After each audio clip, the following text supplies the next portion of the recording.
Naxçıvanda müasir infrastrukturların yaradılması, yeni yaşayış binalarının inşası və sosial və iqtisadi layihələrin həyata keçirilməsi prioritet məsələlərdən biri kimi diqqətə saxlanılır. Ölkə başçısının müvafiq sərəncamı ilə qəbul edilən Naxçıvan Muxtar Respublikasının sosial-iqtisadi inkişafına dair 2023-2027-ci il üçün dövlət proqramı da bu sayədə görülən işlərin davamlılığını təmin edir. Dövlət proqramında əhalinin mənzil alışına əlçatanlığının təmin olunması mühüm prioritetlərdən biri kimi müəyyənləşdirilib. Məqsədi Naxçıvan Muxtar Respublikasında yaşam standartlarını daha da yüksəltmək, müasir infrastruktur yaradaraq vətəndaşların sosial rifahını artırmaqdır. Hazırda Naxçıvan şəhərində yeni yaşayış komplekslərinin tikintisi davam etdirilir. Naxçıvan Rezidens yaşayış kompleksi 5 kvartaldan 34 blokdan ibarət olacaq.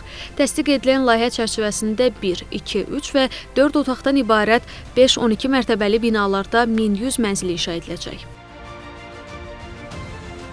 Kompleksimizin birinci mərtəbəsi qeyri-yaşayış sahəsidir. Böyük supermarketlər olacaq, apteklər, kafelər, restoranlar, fitness klublar olacaq.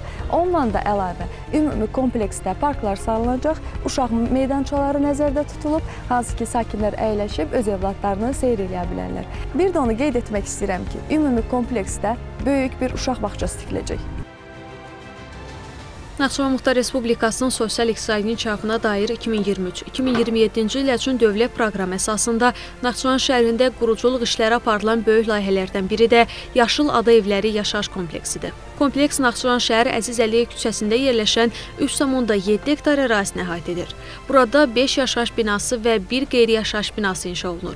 Hər biri 9 blokdan ibarət olacaq 10 mərtəbəli yaşayış binalarında ümumilikdə 500-dən çox mənzil yerləşəcək. Həmçinin kompleksin ərazisində yeraltı avtodayanacaqlar, ticarət və digər məqsədlər üçün obyektlər, yaşıllıq sahələri, uşaqlar və böyüklər üçün istirahət güşələri və parklar yaradılacaq. Xosrov İbrahimov, Tərlan İbrahimova, NTV Xəbər.